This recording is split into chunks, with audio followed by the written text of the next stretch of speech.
Ladies and gentlemen, boys and girls, welcome back yet again to another weeknight of the Upsurge Premier League for League of Legends. The best of the best, ready to duke it yet again on the rift within our brackets. Of course, I am Ravish, the most ravishing man of the internet. Joined here by my side, as always, by Senior Desperate, looking handsome as ever. And considering it's a new day, so you know we had to bring on another fantastic guest on with us. And who better to grace our desk than assistant coach for one of the top teams in the collegiate brackets. Please welcome from Melbourne University, Mr. Teach. How you doing, Thank, Teach? thank you for having me. It's my first ever guest appearance on any broadcast for the amateur scene. Been here for a while, so I'm excited to have this opportunity, and I'm excited for today's match. I'm excited you're here as well. I cannot wait to Thank bring you. forth all the energy and excitement that you have here for us. That's how you doing, man. You doing good, bro? I'm doing good. I'm doing good. You know, it's another week. Hopefully, we get more than just one game. I'm ready for the action. Both of these teams, middle of the pack. You know, anyone can break through, get that top two spot, try and make it a run for playoffs. You know how it is, Ravish. You know how it is. Yeah, I know how it is, man. And I agree. Having two games at least is very ideal so we can play out our format of, best of threes. But hey, sometimes people make some oopsie poopsies, and that's fine. We move on from that and we're able to grow as people. And I'm hoping past us growing, these teams can continue to grow as well. As we do have another fantastic matchup for y'all tonight, that being Synthetic Esports going up against Zoos of the Not Kind. So let's talk about Synthetic first here, Eric. So Synthetic is the team we did see last week. We didn't get to see enough of them though, thanks to that matchup with Purdue. You know, game number 2 was forfeit. But they are a team that has a lot of strengths and a lot of lanes. The lane that kept popping out that we were talking about a lot last week was that top lane, Brown Mandarius. In their group, BMD? one of the stronger squads that we keep seeing is Striking Vipers. What comes out to me when I look at Synthetic and I look at what they were able to do with that squad, who's currently at first place, being Striking Vipers, was they had a competitive matchup. A lot of that was off BMD and his ability to lane. Even in the game where they lost, BMD still had a good overall laning score, I should say. It's kind of weird to say. And of course, when the man's able to get his Darius, which has only been one time so far in this season, man, can he tear apart the Rift. Overall, Synthetic, I've been hyping up too much on Brown Mandarius. The rest of the squad is great as well. We've seen a lot of things when it comes to top lane control, with Yu Jung being able to stay up there and try and help Darius out a lot. Cry now, we saw his Zed. He was able to do a lot of cleanup work when it came to that matchup with Purdue. I think Synthetic altogether are a pretty solid team right now. They're just working out the kinks to try and get those final little pieces to click to where they can be competitive Striking Vipers. Big thing about them as well is that talking to Synthetic, they all do say that almost every single one of them is a one trick of something. Considering Darius is a Darius, so one trick. So considering he's able to get that along with Cry now, who's also a Z one trick. So if you put them on the singles champions, there's nowhere they're absolutely not going to tear apart the Rift. But on the other end, though, Teej, they are looking up against not Zeus, who may not be, the exact paper cats, but they do have a solid squad on their hands. Yeah, I'm excited, really excited to watch this team today. In support they have Draxler, who is actually the head coach of Zeus Gaming, who are competing in the amateur league, and they're one of top two. So I think he's gonna have a lot of experience and knowledge to give to the team. And he's also joined by Minu in the bot lane, who has been playing for a while.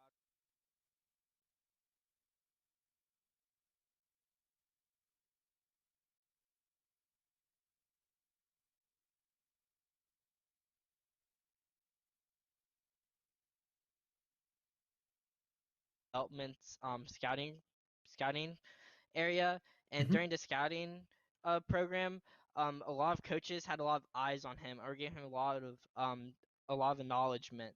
And their jungler as well, Perry Jungle, also just hit 1K LP in the solo queue ladder. So I'm excited to see how Tishi, Porsche, and Perry Jungle will look to shut down Brown and Darius in today's matchup. And I think that's going to be a really big point of how today's games goes, on how well each team can play through their top laners. That combine on its own was like a spectacle to watch, and definitely TC Porch being one of the highlights definitely put a lot of our eyes going onto the top lane that you were speaking about as well before here, Destruct. So how TC Porch deals with BMD, and if BMD perhaps is able to completely run over his lane opponent, would be really fun to see, depending on if they both get some of their more comfortable matchups. But being a top leader myself, I know it's all about counter picks, but we're not here to talk about semantics. But Tej, sticking with you here for a couple more seconds, I do want to get your thoughts on Not Zeus, especially, be real, man. Is Draxler as good of a support as he is a coach? That is a good question. I guess we will have to see today. I know Draxler, he usually does play top lane, and Sokila, he's a top laner. Oh? And during the Maryville Combine, when we had our scouting combine for players a few months ago, he was a sub for the top lane. So I guess it'll be interesting to see how he does in the support role. But I'm excited to see like how, if they're able to flex champions like Set maybe potentially. I bet he's really comfortable on, since that is normally. Or maybe, they get a little bit crazy and maybe he goes top lane and maybe TC Porch will support and they do some crazy lane swap. Who knows? But I am confident in Drax's ability, because as support, he'll be able to take a backseat role and bring his knowledge that he has from Zeus Gaming and give a lot of shot calling to the team. Yeah. No. So that's just like going over to you then, amigo. I need to hear from you, Destruct, real quick, man. Break it down for me as to who you got going in tonight. What do you feel and why? I mean, I'm definitely feeling Synthetic on this one, but I do think it'd go either way. Both of these teams are rather equal in the standings as they do approach this matchup coming in. We both saw them take sweeps against Purdue, Synthetic having the forfeit to finish their game number 2. We both had them go 2-1, I should say 1-2, on their defeats against Striking Vipers.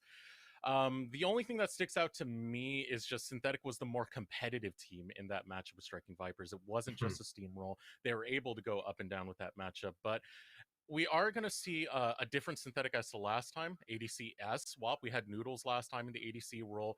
Noodles and Panzer gameplay, perfect KDA when it came to last week, but now we're bringing in Aaron.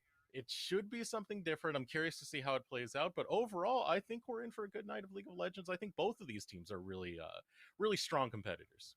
1,001%. And considering these guys change so much, they don't get a lot of stream time either in between each other, but we know how comfortable they are and just like know each other's sight lines of the rift. So perhaps that might play into a bit on your end. We do see the predictions below us, but you got Not Zeus all the way through here, man. What's up with that? Yeah, I'm just confident in the players that they have, and I have a lot of respect for their players individually. So I think they'll be able to come together as a team tonight and take that 2-0. All right, respect. Y'all know what I got, man. I'm not backing down for nothing. Not giving these 2-1 predictions. It's going to be 2-0 across the board, and Synthetic go and take it. But that's not really up to us to decide. So we let the cashers for tonight, Beaton Boulevard and Mad Magical, take us into game number 1 to see what's up. Hello, welcome in, one and all. We're getting ready for week 3 of the UPL. I'll be your play-by-play for this evening, joined in by my color, Beatdown. How are you doing tonight? Oh, I'm doing great, Magical. Really excited to be back in the booth with you. And Matt, we have a pretty exciting game, which will hopefully lead to multiple games, plural, today on the night. The desk already broke down so much of it, and it's so interesting seeing this matchup come through, especially with how Synthetic played pretty well last week, very handedly beat Purdue Northwest, and now, because both of these teams that are here today are equal in the standings, they even touched on that as well, how both lost to Striking Vipers in a very similar 1-2 fashion. This is kind of where these teams are finally going to converge, and we're going to see who gets second place in this group. I mean, when you only have 4 teams in a group, eventually they're going to meet. It's just funny that they're the last ones to meet each other while having nearly identical records and even performances leading up until this. Because when we look at these two teams, these are going to be top-side heavy teams. While there's talent across the board for both of these teams, we have been really seeing both Synthetic and Not Zeus playing around how the top side does. Right, and this is why I agreed with Tej, even though he's kind of standing alone on the desk. He's talking about Perry Jungle and just overall the top jungle that is there for the side of Not Zeus and how strong they are if you just look at these players individually. And I agree with both of these teams being very top-centered. Those are going to be 2 very important roles looking forward. And this is where, just considering what we've seen some of these players do recently, of course, Perry Jungle again, reaching a pretty big milestone in high elo, getting the 1,000 LP as well. It's looking pretty good for the side of Not Zeus. Right, and I'm curious to see how they're going to be able to contend, because on the other side, we got to see, it was only one game, sure, but we got to see Brandman Darius really dominating in the top side, but Ukiri Lee as well. In this jungle role, being able to invade constantly, always trying to have this pressure, and then we even look mid lane, where Crynow was great on the assassins that we've been seeing out of these mid lanes for the side of Synthetic. If it's not Crynow, even when they have their mainstay mid laner, it's all about these assassins, even playing, I think, Katarina in week 1. That's right. So there's a lot of interesting priority picks going on there in the solo lane, and that's actually going to be very telling, in my opinion, going into the draft as well. Again, lately these days, we see a lot of solo lanes picked up early on, and that is absolutely going to be a focus today, especially when you look at these two teams and how, again, they really play more towards their solo laners here. And it's really interesting to me, too, that Draxler being in on the support role as well, being a coach as well, very knowledgeable about the game, should be able, in my opinion, also be able to find some of these very key roam timers. You don't see supports roaming to the top lane very often in this level of play, but he could be able to be the one who actually kind of finds these openings and will help Not Zeus propel themselves to a win. We had a really interesting update just a moment ago. It's not going to be TC Porsche, who we've been seeing Not Zeus play so heavily around in the top lane. They actually have an emergency sub coming in. Hybrids is going to be taking his place into that top lane. I'm really curious to see if that's going to change the dynamics at all for Not Zeus, or if they're just going to try to have Hybrids essentially do what TC Porsche does as well. I think it's fair to say we probably won't see a change, because if we think about Hybrids, he's also a pretty experienced player down here in the amateur level of play, can also absolutely be that carry top laner you're looking for. I don't see why they would need to change anything up with the sub of him. Maybe the only real concern is scrim time and practice time with this squad. But outside of that, I think he's going to be pretty reliable subbing in for TC Porsche. I don't think we'll see much of a change. Well, we'll see how that's going to impact the draft, at least, because we're about to hop into the draft for this first game, Synthetic Not Zeus. Should be exciting to see how these teams are going to approach the sudden change that Not Zeus now find themselves in. Right, and being on the blue side as well, what are we going to see in terms of priority? Of course, we know a lot of the main power picks getting taken off of the board here, things like the Nocturne, the Xin Zhao, maybe Gwen and Viego if teams are feeling safe, because they just want to get rid of really strong picks. But it is interesting how often those champions do get left up. And of course, you're going to see the first ban actually being the Zed, definitely paying respect to Crynow, because if you all were there last week, I know Magical and I were, Crynow was doing some very not okay things. He was very aggressive, and it did look almost like there was going to be a moment where maybe too aggressive, but suddenly, once you get a couple kills into your Zed, just able to assassinate any backline at any moment. Someone shows up and you're like, no, you're dead now. What was it? I think it was up against Ascena and Diana too. And just like, all right, whoever I find first just dies. And yes, it was Diana mid lane, by the way, everyone. Yeah, that's true. He certainly did his fair share of casting my favorite spell, Yeetus Deletus, as he anybody who came in contact with him after he got that early double kill basically just disappeared. There is no like their HP was gone. Still though, plenty of assassin picks available to Crynow if that's the route they still want to go towards. We're seeing a lot of respect bans coming through for the most part, although the Xin Zhao that I mentioned is being taken off of the board.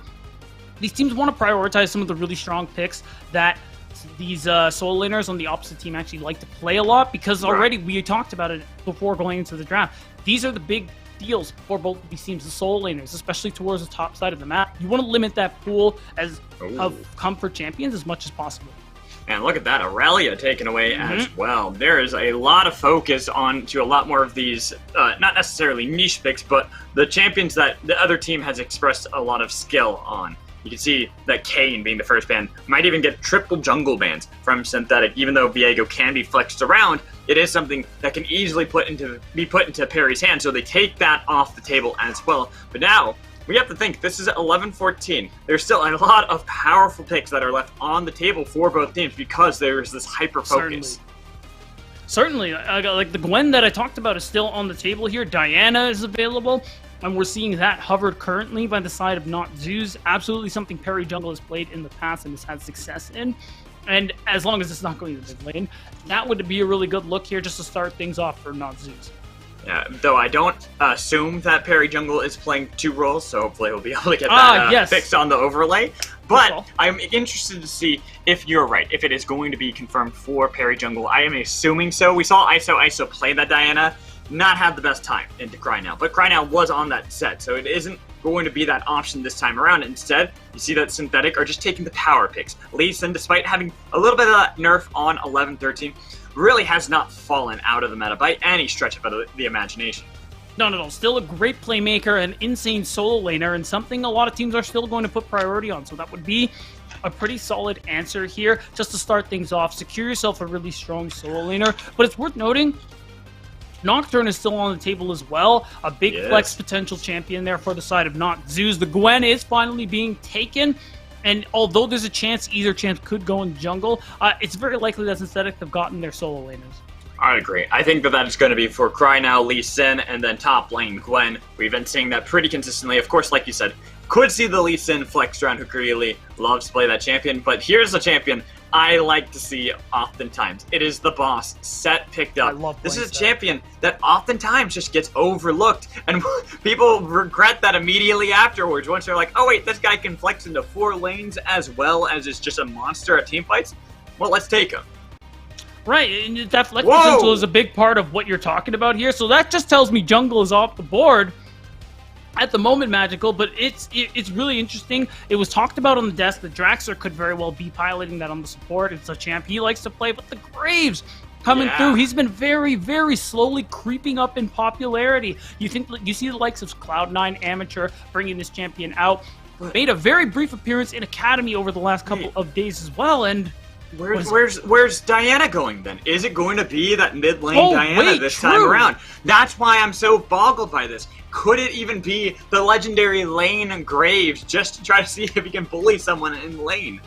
See, interestingly enough, you usually, it could work into the mid lane if they're expecting the Diana to be there, but, or not the Diana, the Gwen to be there, because usually ranged matchups do very well, but with Graves' short range, I'd be really surprised if that was the case. It could be that we are going to see Zarmaga run that Diana in the mid lane, try to go mono and go for these melee trades here. It's tough because with a little time, probably Lee Sin is going to outtrade. Gwen will certainly outtrade, as she will eventually outtrade anybody. So I'm curious what this draft is going to develop into for the side of Not Zeus. And you can see Synthetic aren't fully convinced that mid lane has been spoken for, so that's why you see things like the Syndra hover for the ban, the Ziggs potentially, the Xerath, because that's where they're setting their sights. They know Zarmaga is big on the mages with long range, and it's looking like Ziggs is what they're taking away. Plus the flexibility of Ziggs to be able to go into the bot lane. There's so much power in that pick. Exactly. That's why I understand. It's still like a kind of mid lane ban, but mostly we're seeing the bot lane focus for both teams. A lot of the power that normally Thresh has in something like a Jinx or a Aphelios banned by Not Zeus just to make it so they're not going to have that powerful duo bot. Right, you immediately have to take away something like the Aphelios. It's going to be so hard to get on top of them, both in and out of lane with Thresh. Jinx as well is a really safe really good combo, but of course Varus is still left up. You do carry a lot of poke, you do carry a lot of lane pressure, and because we very likely haven't seen the bot lane, what are Not Zeus going to go for? Braum would make a lot of sense, go on the defensive, because you already know that Auron and Panzer gameplay are going to be able to be very aggressive on the bottom side of the map here. Well, but it is going to be, and well, you did talk about being aggressive in the bot lane. Leona is certainly going to do so, but it is going to be a skill matchup to that Thresh. You always have to be so careful because you can get flayed out of your Zenith Blade and make it a lot easier for Ellerin and as well Panzer gameplay to be able to disengage any fight that's attempted by this bot lane. But no way. No, it can't. No, it can't. It's got. Where's your ADC? Where's your ADC? It's Graves AD. It's Graves ADC. It's Graves AD, Magical. Oh my god. Graves Leona, which if it was into any other support besides Thresh, I would think, wow, you want to bully the bot lane on the side of Synthetic, but I'm going to be honest, I don't know. I've never seen it come through. I didn't follow this game when Graves was at ADC Magical. I don't know what's happening. I do remember those days way back in the days of old, but that's been gone since his reload mechanic was added. I mean, I'm not even talking about just how he is currently. His pushback has made him such a strong jungler, but it's so curious to see. This is going to be an aggressive bot lane. They're going to try to see if they can jump onto Alaran as many times as humanly possible to kill that Varus early on into this game. Yeah, and I gotta say, I like the Jax pick coming out there on the side of Synthetic. We aren't sure where everybody is going just yet. Gotta see how the flexes pan out. But it's nice because if you look at Not-Zoo's composition, they're all very auto-attack based. So that is something that the counter stance is going to be very effective against in and out in these team fights. And unless you burst this Jax down, you start a fight when he is not around or available, which is the more likely option. That is pretty much the only way you're going to be able to get him out of these team fights. Exactly, and I do want to see where these flexes end up, because both teams still have flexes, right? Yeah, you can still see the set going top lane for hybrids, or could even go into mid lane. You can see Akali, vice versa. Then on the other side, while we expect the Jax to be top lane, that Lee Sin or Gwen could each be for the jungle. Right, and I mean, I believe in Solo Gwen's highest win rate is in the jungle as well, so... I think so. It has really good clear, as long as you have gank assist, which, I mean, I'm just looking over at Synthetic's composition, or I guess it's technically this way on the camera, and it's just looking really nice. Like, you got the gank assist with the Thresh, the Jax, like, you got a lot going for you here if it is the Gwen in the jungle. But either way, if we just look at the team fighting aspect, I like what I'm seeing from Synthetic a little more, especially because, again, the Jax pick that I highlighted, he's going to be so hard because no one's going to be able to mess with him in the side lane, especially now that Hull Breaker is in the game. It just, even though it's getting a buff really soon, already it's going to suit a champion like Jax so very nicely. And if these team fights come through, the counter stance is going to be very effective against the composition that Not-Zeus has gotten for themselves here. Also, I'm just looking at what Synthetic have drafted, and they have far more disengage than I see on the side of Not-Zeus. Not-Zeus, they have one game plan, and that is dive, Forward. dive, dive. They are going to try to see if they can fight, and once they are in the middle of a fight, there is no escape. It is only death. That's right. It's either they die or the enemy dies. There's really no in between. That's the only way Not-Zeus are going to be walking away from a fight. And because of how the fights are going to develop later on, Not-Zeus, despite having, assuming Diana's going in the jungle, we're still waiting on some switch-ups here. Whether or not Diana, if it's with Diana, if it's Diana jungle, all right, it is Diana jungle. So the early game is going to be very top lane, difficult. or is it a Akali top lane? That, and then on the other side is Lee Sin and Gwen jungle is the next thing I need to know. So it is, I think Set was top lane and Akali was mid, and Gwen mid. Okay. Ooh, Gwen mid. Okay. So it's Jax jungle? No, Lee Sin jungle. Oh. Okay, so there we go. That is nice that it's going to be hybrids piloting the Akali. Akali is really strong, and she has the backline access that Not-Zeus is going to need to be able to end these fights very early on into the dive. Because once the cooldowns are through Magical, Synthetic still have a lot of gas in the tank with just auto attacks. You think about Jax. how much DPS Jax can put down, Varus, Gwen. Like, you don't want extended trades if you're Not-Zeus. And what I was going to say earlier too, because it's Diana jungle, I want Not-Zeus to be active in this early game. I need to see early gold leads because you will eventually get outscaled. You will eventually lose out both in the side lane and in these team fights. So if Not-Zeus don't get things going early, if they don't pick up kills, gold leads, all of these things, early neutrals, they're eventually just going to get drowned out by Synthetic. And it's funny, because normally you talk about an Akali, even a Graves, and you talk about how well they can scale into a game. But just once you see the other side, you see that Gwen, you see that Jax, you understand that that is going to be something that you're evenly, if not more superiorly matched at in that late game. You're going to struggle into them. They're going to be a brick wall for you that you have to somehow bulldoze down. And if you're only going with the little, the little Hot Wheels car trying to run into a brick wall, it's not going to do much. No, you might not even chip a single one of those bricks, and that's the thing that I'm not really sure what Not-Zeus are going to do in this early game. Early game. That's what they have to do. That's it. Don't ask questions beyond that. You're right. How they do it doesn't matter. They just gotta do it. Just win forehead. Exactly. See, you're understanding the big brain here. We got to switch roles. You are obviously the color caster here because you're just spitting some wonderful knowledge, man. Yeah, see, everybody this in is chat, you better start taking notes. I'm so good at this game, guys. Amazing at this one. Don't you all know this one? Everyone should build Hullbreaker. Everyone. Not one person. Yeah, that's right. Hullbreaker needs to be back in the game. There it is, mine once. And then also flash forward. Always flash to get kills. Do not flash to escape. There's the words of wisdom from Mad Magical. Yeah. Mm-hmm. Also, I need your thoughts on this. Okay. Everyone takes Hex Flash, yes or no? Yeah. Oh, yeah. Oh, Hex Flash is the best. Beautiful. I knew I liked you. How am I supposed to flash when I don't have Flash if I don't have Hex Flash? Exactly. This is so simple. It's just, logic. Duh. God. Mhm. Come on, people. Yeah, Anyways, back to what's really at hand here, this game between Not Zeus and Synthetic. I kind of do want to go back to the point you were actually making and saying, what can they do in this early game? How are they going to be able to accomplish it? Because they're just outranged, and which is funny because they only have one ranged on the other side. Well, technically two, I guess, if you count Thrush. But that's not really that much comparatively. It's not like they're going to be heavily pushed back. It's just going to be that they take so much damage when trying to engage initially. And that's why I think, we're probably going to see a pretty, like a level 1 play coming in. You got to imagine an invade is coming through from the side of Not Zeus. The other thing I'm looking towards, too, is because it's that bot lane, Leona Graves, you want to get aggressive earlier on. You want to take advantage of how strong Graves is, the pushback you were talking about on the autos, the smoke screen. There's a lot of ways you can maneuver these fights and win it out, but the Flay is the big thing to concern yourself with. You talked about it. If it's going to end up being kind of a skill matchup, but I lean towards Thresh when I talk about Thresh Leona.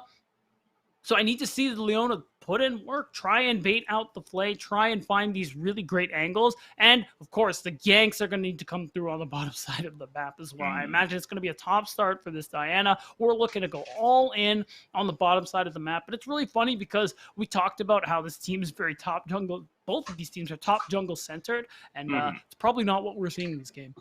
No, not at all. It's not what we're seeing at all. And it's funny. It's just actually, you know what? I take that back.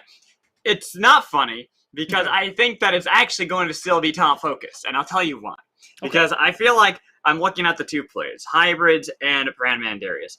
You got a set on one side. Set's just set. He's going to look to fight. But I also don't think that Brandman Darius is going to back down lightly. I think that there is going to be a lot of action happening from Hukiri and from Perry, trying to see if they can play around the top lane early.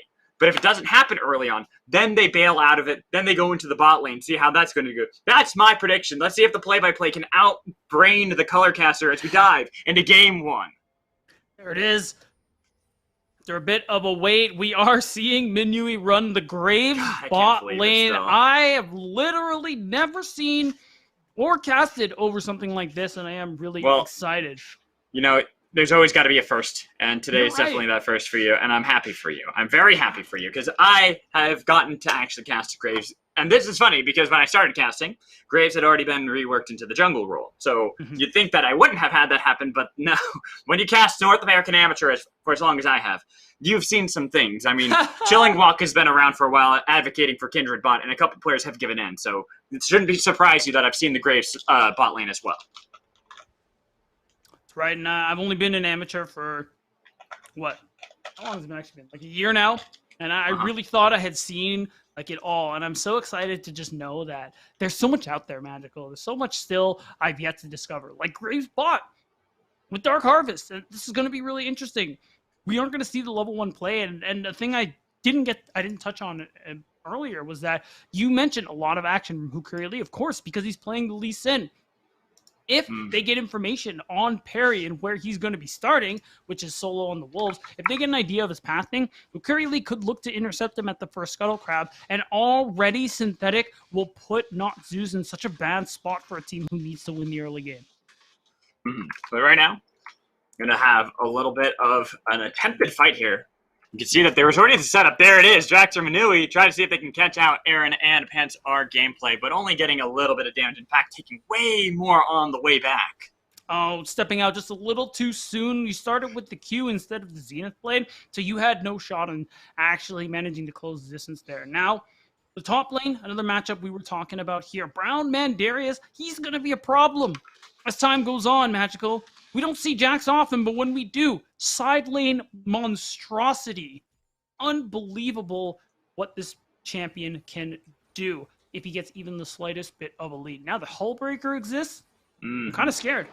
And it's funny because it's actually not exactly what I expected. I thought it was going to be that set top lane, not the Akali. And I feel like this makes it so that Brandman Darius is going to have a far easier time. You can already see getting a pretty good shove onto hybrids, looking for these trades consistently with the corrupting pot over and over and over again. Yeah, look at it. Like counter stance, just it's easy for him to get these trades on here. And it's already showing you that Brown Man is going to have the push here. And because of how ineffective Akali can be in the early levels, because Ukiri Lee's on the top side of the map, could easily make a play top lane, but it looks like he's actually walking mid, but he was spotted. Yeah, he was, and you can see easy playback, just falling back for Xeramaga, not really wanting to get caught out. And I actually like this, still threatening, like, look, I might fight Cry Now. Cry Now has no mana. Cry Now has no health, but isn't actually putting himself in that bad a position every single time. If you look at the minimap, that you see that there's that step forward from Ukiri Lee. Xeramaga just goes down towards the bot side and immediately escapes. And because Xeramaga is kind of running things in the mid lane matchup, Cry Now is forced to try and clear this wave, get as favorable a recall as possible, but will most certainly have to blow the TP to get back to lane here, as he's just been kind of struggling, put on the back foot so far. But of course, as we know, as time goes on, Cry Now will be quite a monster. I think the thing that's working out for Not Zeus so far is that Perry has managed to avoid Ukiri Lee, but how long is that going to keep up is the question. Ooh, hybrids getting a good amount of damage on Brandman Darius in the top lane. It seemed like it was going to favor the Jax at first, but it was just a nice dodge away from hybrids. Might even be able to grab this control back in the lane, still having the pots available, no longer having to worry about the corrupting pots on the other side, which means there should be that chance for hybrids to maybe look for a solo kill in the top lane. Yeah, and it's tough. Brown Banderas didn't look like he had a full shove going through here. He wants to shove this lane, but because of the Ignite threat, Hybrids definitely has a chance of killing him. Oh, here's the Counter-Strike, but that's going to be the Twilight Shroud. It's a level disadvantage. Not going to get the Shuriken flip. Perry on the wings, waiting to see if he can make the pull, and there it is, getting the flash away, trying to dash to. Flashed with the first blood for Perry. Oh, and this is nice timing there. Brown Mandarius was going for the ward, didn't realize that somebody was there. And now I just want to talk about really quickly too how things are going in the mid lane. Cry Now was forced to use the TP. So because Xeramaga got to walk back to lane, there is no threat of a side lane teleport being answered here. And because Brown Mandarius was forced to TP top as well, Hybrids, he gets a back by the Dark Seal, by the Amp Tome, and even a refillable potion. He is looking good in this lane and is making use of that assist money. It's going to be nice for hybrids to be able to battle back in that top lane, because you can see there's still a discrepancy between the gold just from the minions. 11 favoring that of Brand Mandarius, but I'm expecting the gap to be closed momentarily, making it a lot easier for hybrids to continue to look for that fight, that pressure into the top lane. But I also want to see what's going to happen elsewhere on the map for both of these teams, because we've been talking so heavily on the top side. And this is what I said. I said that there was going to be the attempted early plays in the top lane, and it's happened. Now we need to see it into the bot lane. Let's see if I actually get the full prediction here, Nate. Right, because Perry is getting close to level 6, already has a kill, and once the level 6 come through, you get the Moonfall. Diving is absolutely possible, flay or no flay, especially because you see Minyu and Draxler have been controlling the lane for the most part. They've been keeping Aaron and Pants towards their tower, and there hasn't been a whole lot they can do. But speaking of doing, Xeramaga might be in trouble. Yeah, but look how he's playing. I love this. And it is going to be this entire bait from Cry Now, from Ukiri Lee. But Xeramaga is making sure just to play right around with that vision, saying, all right, I don't trust you. I have my bot side nearby. Even if you have it double control warded into the mid lane, they knew there was safety in that mid lane. And look what Hybrids, because now he's the one getting the push. Now he's the one who controls the lane at the moment. He can find these roam timers where he can walk all the way to the mid lane as the rest of Not Zeus secure Dragon number 1. We actually might see a potential dive come through here, but it's looking like everyone's just going to walk away. Yeah, it would be risky. Yeah, you can see there's probably the call initially for that from Not Zeus, but the moment they only saw Aaron in the bot lane, they're like, all right, no, Thresh might be nearby, not worth the fight, not worth the risk, even if it's going to be a fight of just the Gwen and Thresh, that is difficult to easily dive. And now because Hybrids is in control of the top lane as well, getting an early gold lead. The first dragon is really nice because you get it before the Herald is there for the trade. Now you can set all of your focus on the top side. You need that Herald, though. You need to be able to get yourself some extra gold here. But it's worth noting, Mercury Lee is outside of vision. He can be lanterned in, and he is. Yes, he can. And there's the flay as well. Manui trying to make sure to get away, but Draxler is going to be the bait and sacrificial lamb in the bot lane. Oh, really nicely done from Hukuri Lee, playing just outside of vision. Really nice pickup for him and the bottom lane of Synthetic. So now, matchup's probably going to switch up just a little bit. You got to imagine now there is going to be more control in their favor, especially now the Chain of Corruptions are available.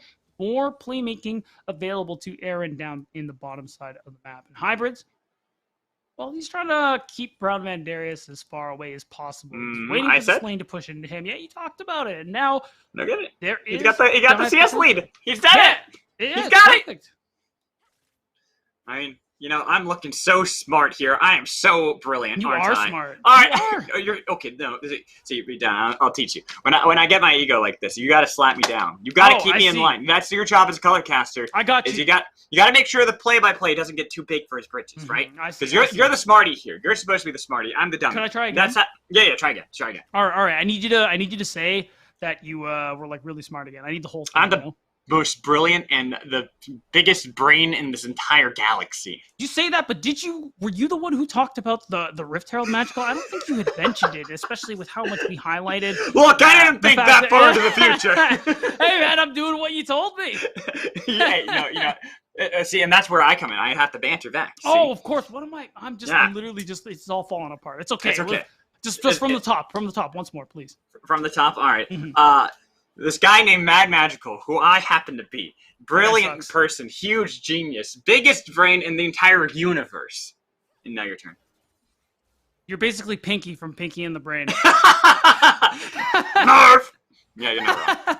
I am. Anyways, now let's bring it back from that tangent. Let's get back into this game because we are Right. starting to see a lot of these components, a lot of the mythic components now getting completed. The bot lane's the interesting one to me.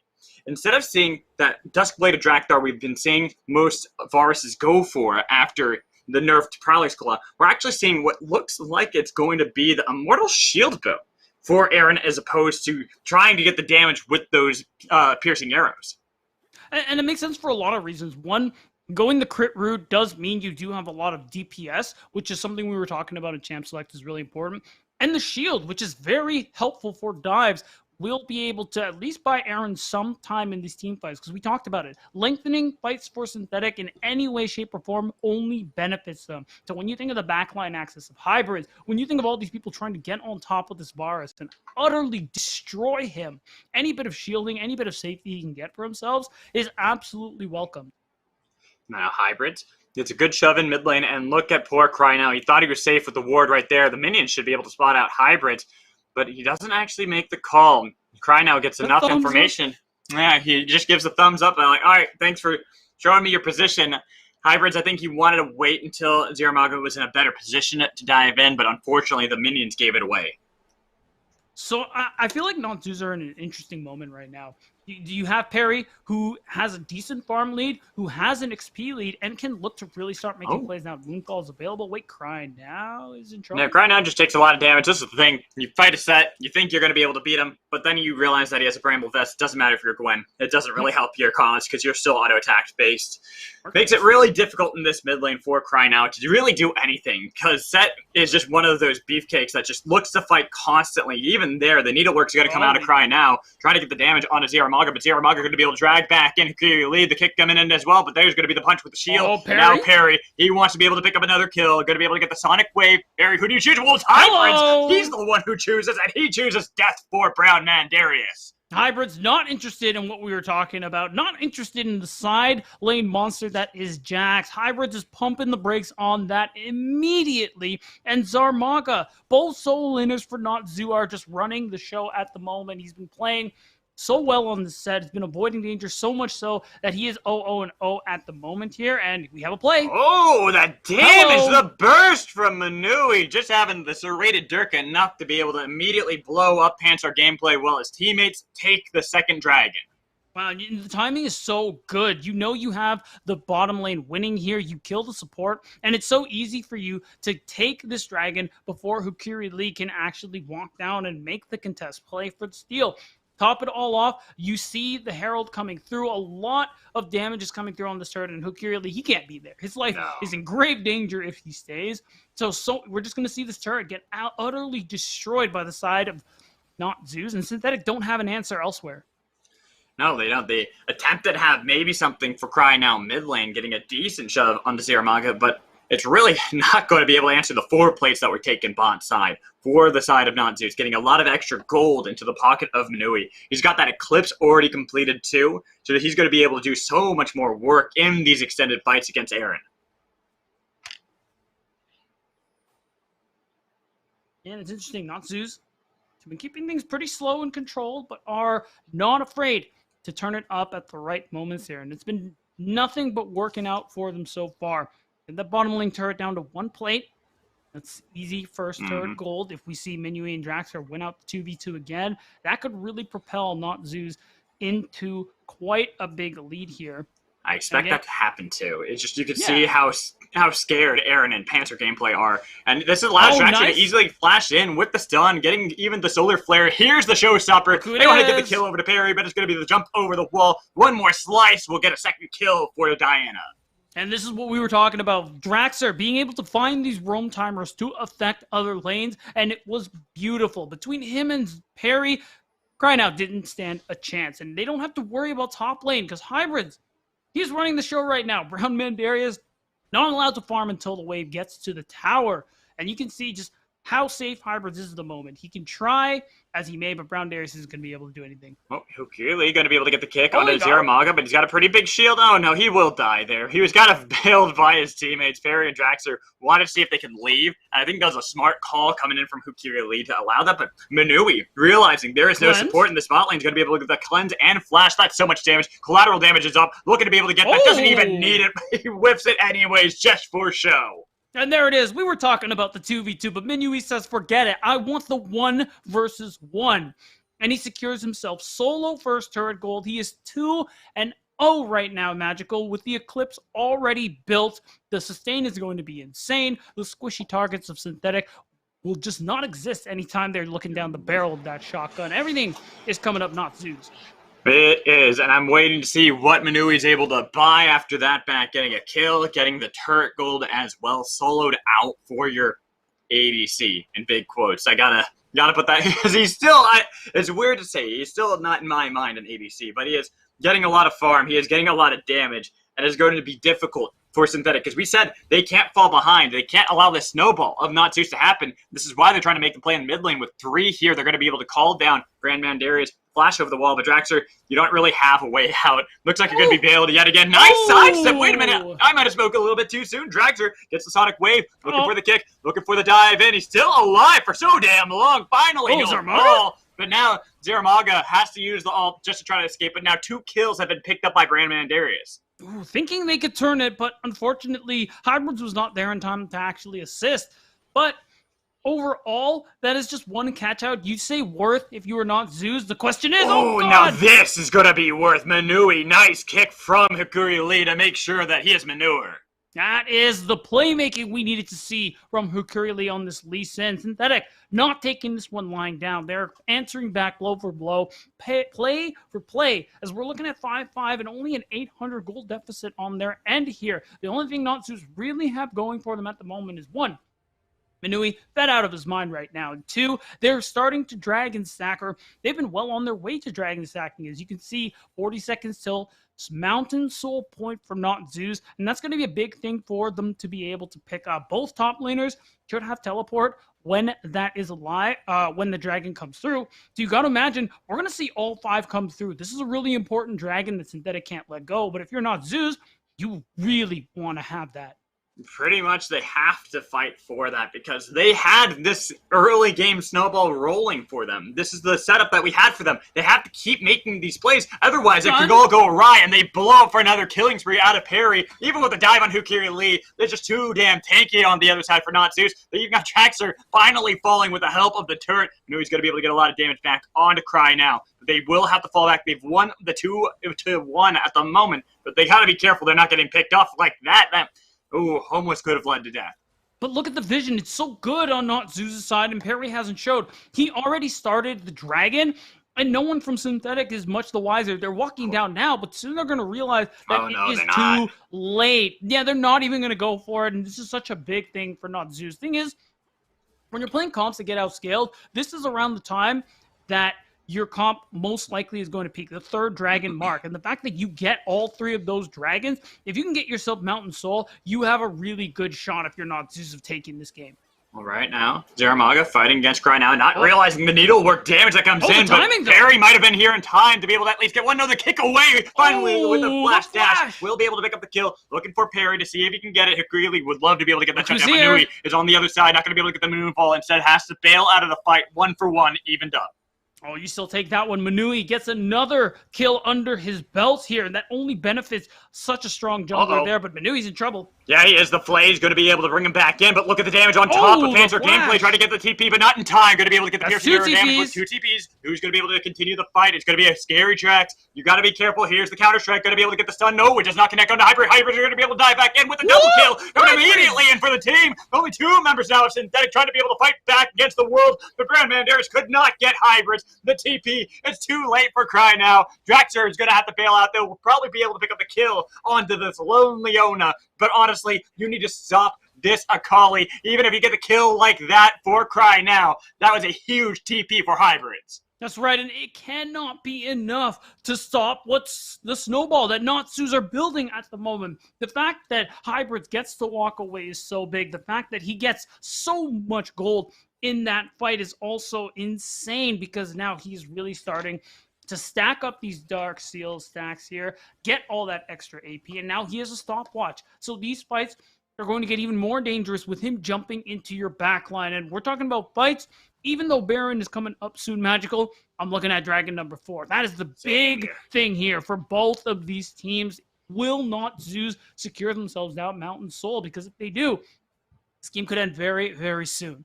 Beatdown, we can see how close, how much on a razor's edge these fights have been. Back and forth, back and forth. This honestly could be the turning tides that Synthetic have been needing. They're only within 900, 1,000 gold of Not Zeus. This is big for this team that had been falling behind so early on into this game. But when you think about where a lot of the gold is on Synthetic, actually, if we could get a gold toggle, that would be great, because you got to imagine looking at these KDAs, a lot of it is on Hukuri Lee, who is 4-1-5 at the moment. And early on, kills on Lee Sin is great, but as time goes on, he falls off. We all know the memes, Lee Sin, early game jungler. You can see it. He has some of the most gold on his team. We got to hold that thought because Cry now is in trouble. Yeah, Perry, though, he has even more gold than Hukiri Lee. It's going to be the Solar Flare on Hukiri Lee, and they don't follow it up at all. They want to make sure they can just take the gold in their pockets, bail out of the fight. They got away with the robbery. And there's just more gold in their pockets here. Look at Perry. Diana being 4-1-2 is very different compared to Lee Sin, and already 2 items deep means those moonfalls, they're going to hurt Magical. They're going to hurt so much. And with the Herald being dropped in the mid lane, that's not ideal, but you could look to fight mid, and this could still be potentially okay. Brown Man Darius is in the side lane, but he doesn't have TP. Look who does. Xeramaga, who is matching him.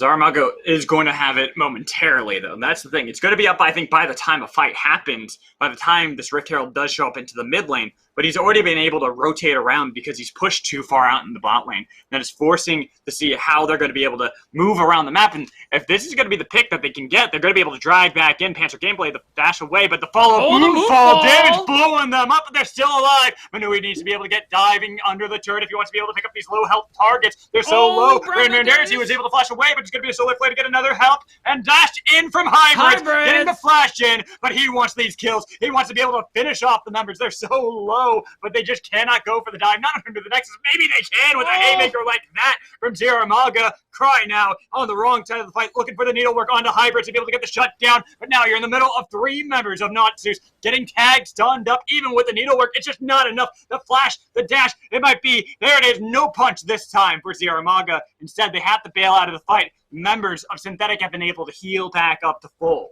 I'm crying out. He picked up a very big shutdown onto Hybrid. So this Gwen, who's going to be a team fighting monster, a dueling monster, this is pretty big. Well, wait, they're turning. They're looking for Aaron, but unfortunately Manui was a little too trigger happy, and it forces away the bot lane of Synthetic and allows them to see another day. But how many days do they have left, Magical? That's the thing. You just got off a team fight where even though you got a nice shutdown, you got largely dismantled, and that very key objective we talked about is up for grabs. Unless we see a miracle pick from Synthetic or a rush, because they have the timing on the Dragon, this could be it.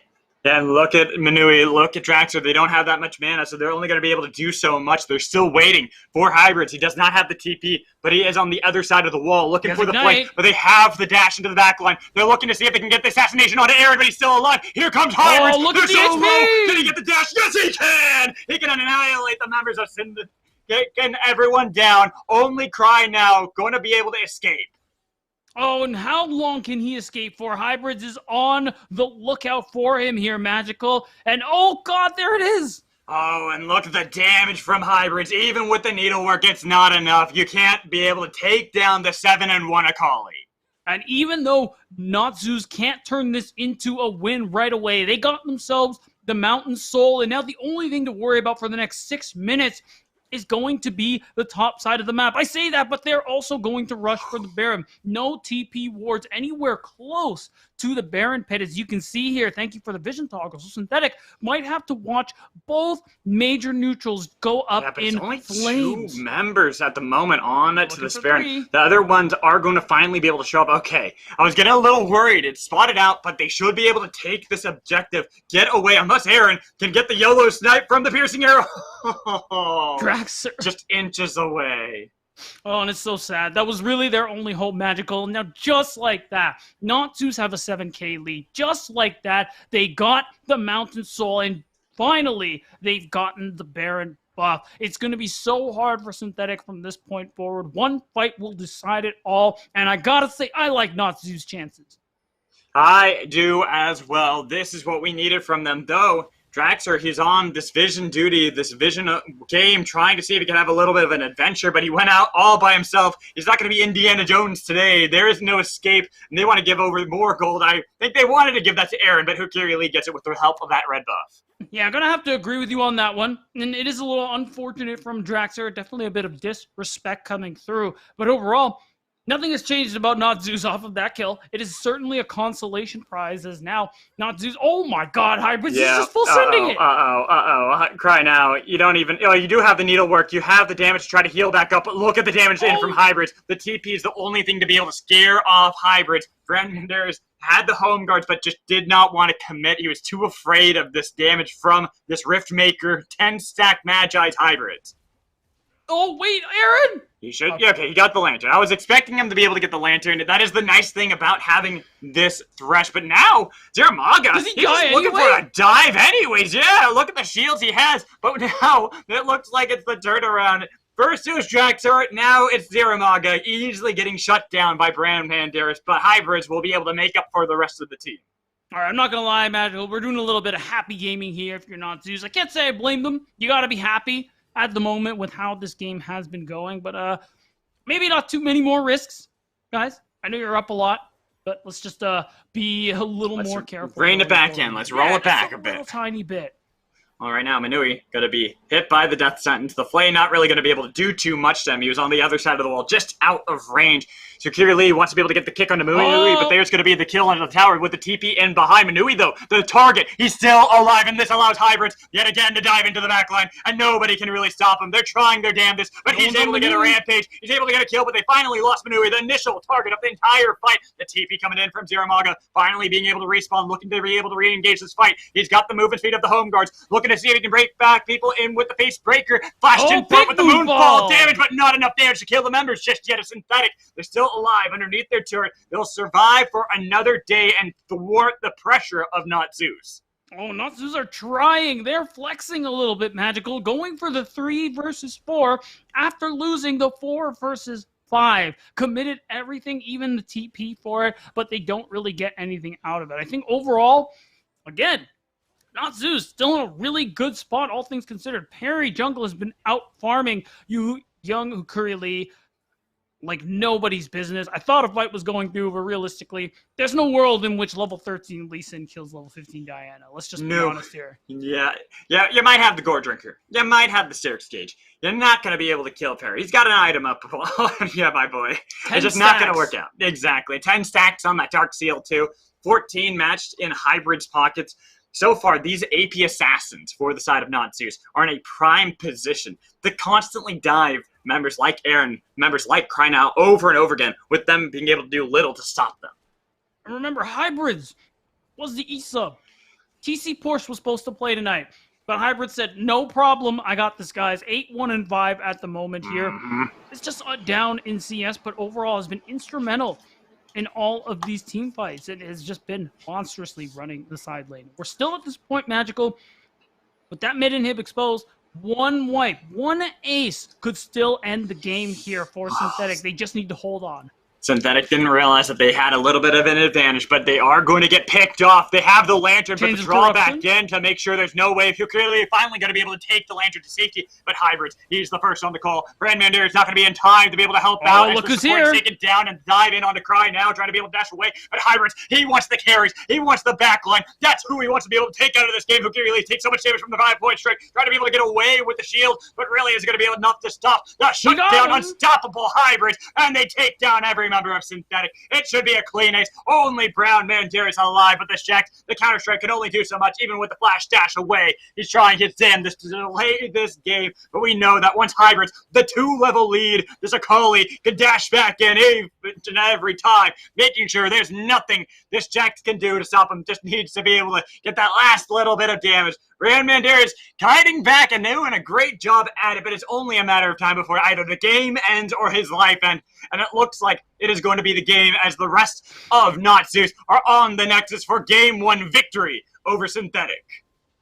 An early successful play from Natsus is what really started it all. They got a big snowball and they just never stopped rolling it. There was no chance that we were going to see the comeback from Synthetic, especially when you let go that many early Drakes. When you have a jungler like the Lee Sin, when you have some early game power, when we think about your lanes, when we think about your bot lane especially, these are things you should be trying to prioritize. But because of how strong the bot 2v2 was, because of how much priority was put on those early dragons from the side of Natsus, they were able to dragon stack to that Mountain Soul. And it wasn't until the Mountain Soul and the fight subsequently that we actually saw a monstrous lead come through. And it was all because of the dragon stacking that happened early. Before we saw the scaling we really wanted to see from the comp of Synthetics, they were already down 3 dragons, Magical. Yeah, and it was a bit unfortunate, too, because in that mid-game, it almost seemed like after 18 minutes, they had found some great fights. They found members out of position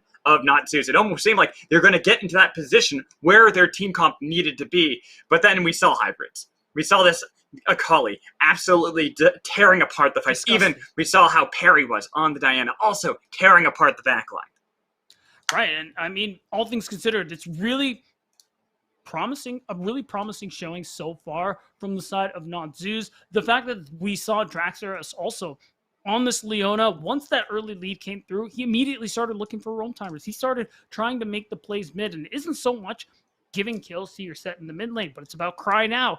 One of the big, strong players for the side of Synthetics and how well he's performed on some of these carry picks.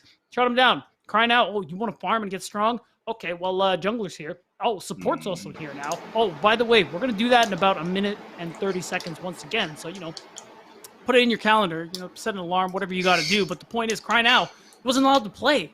No, he wasn't. No, he wasn't. Definitely a difficult mid lane, but game 1 goes over to Natsus in a convincing way with the Graves ADC. We'll toss to a break when we come back. The desk will break down that pick and the rest of the team comp as well, so stick around.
Somebody go ahead and get the time machine because I believe we've been transported back to just after season 6.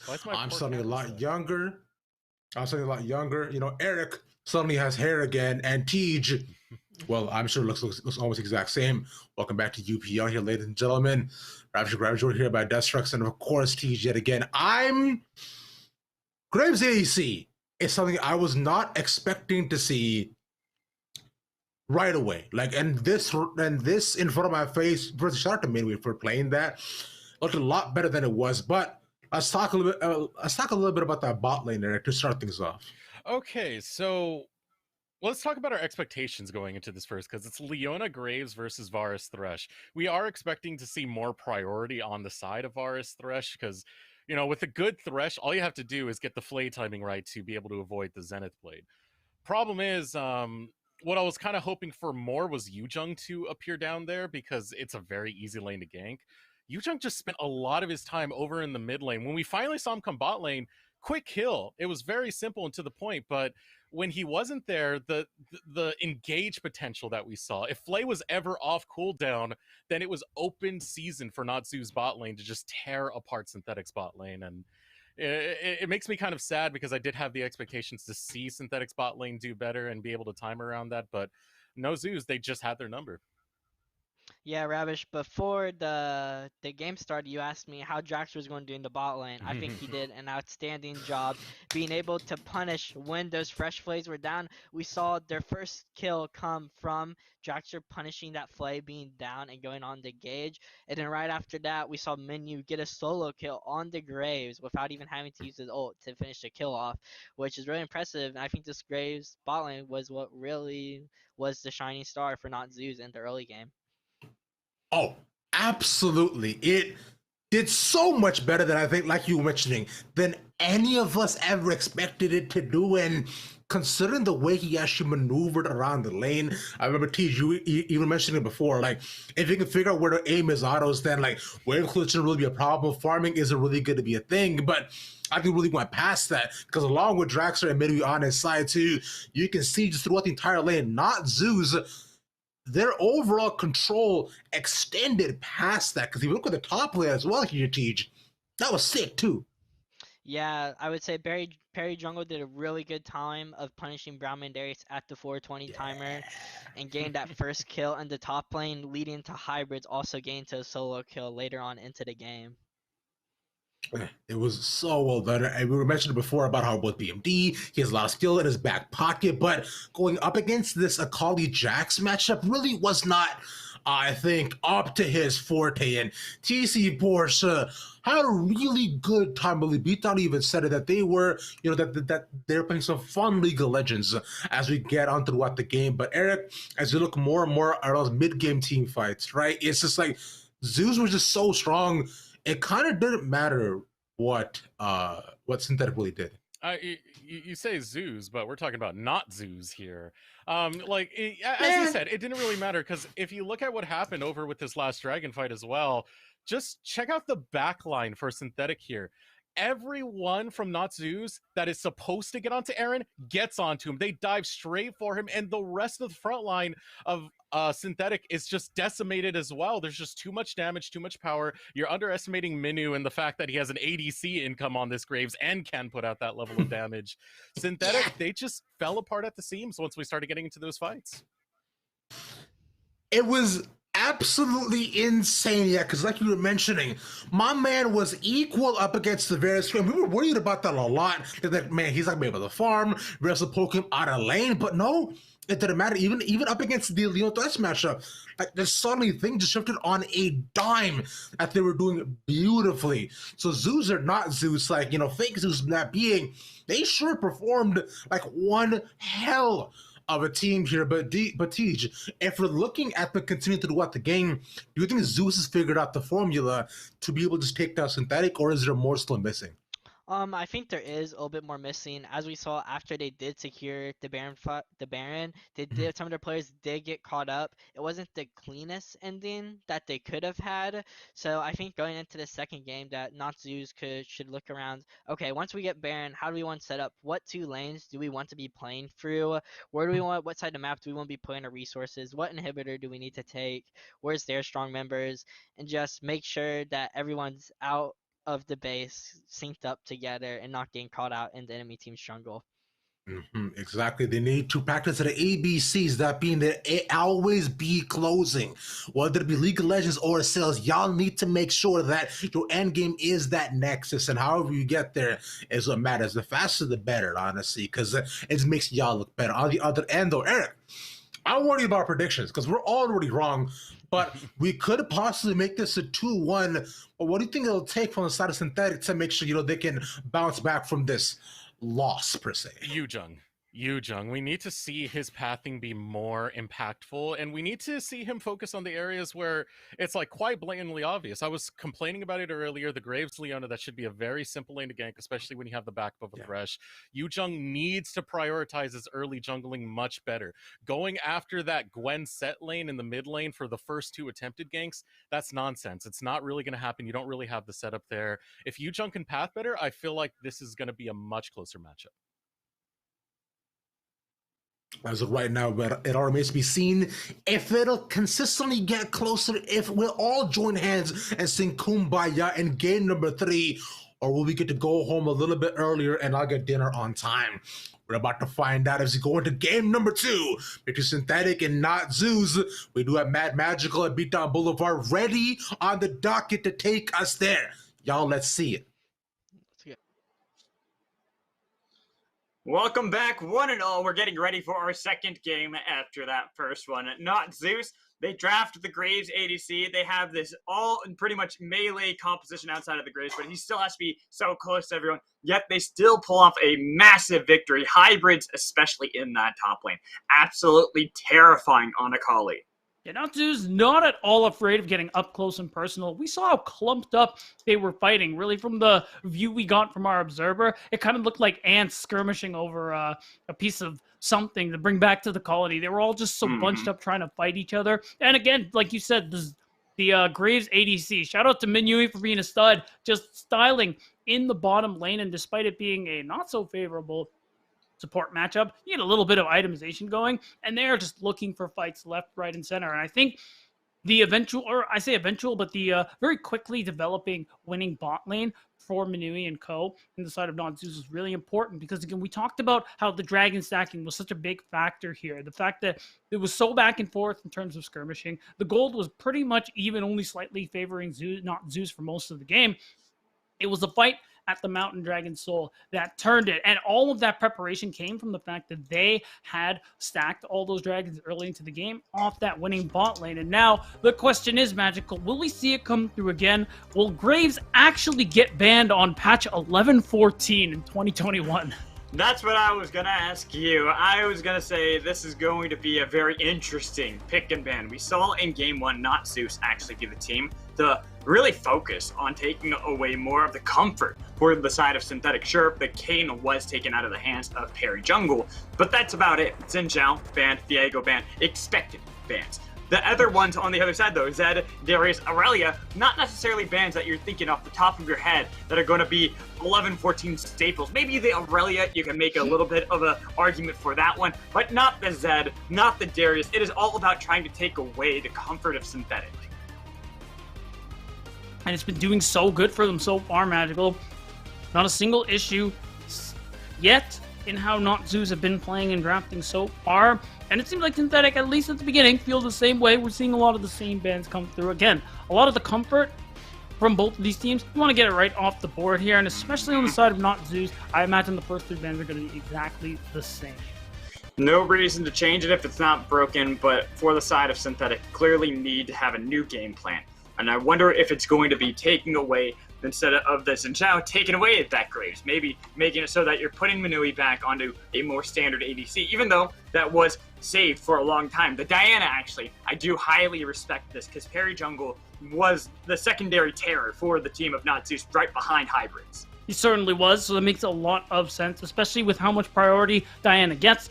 Getting rid of him in the first rotation certainly makes a lot of sense, but you talked about it.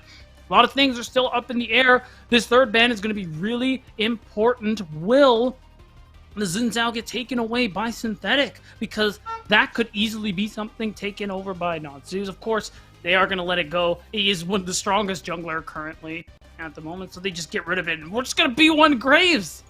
We're just B1 Graves Magical.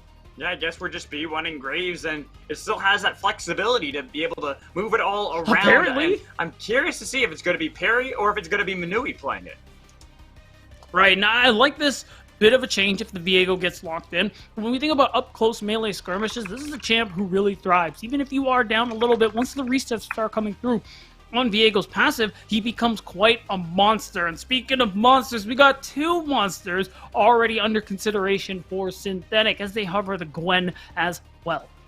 Yeah, Gwen hover, but instead actually going for Set, seeing how scary that was when it came to these team fights. For Not-Zeus, not wanting to let it go over again to Xeramaga. I can respect that. Honestly, I think Set is one of these picks that has been kind of overlooked. Everyone's always focused onto these newer champions, but he is the boss for a reason.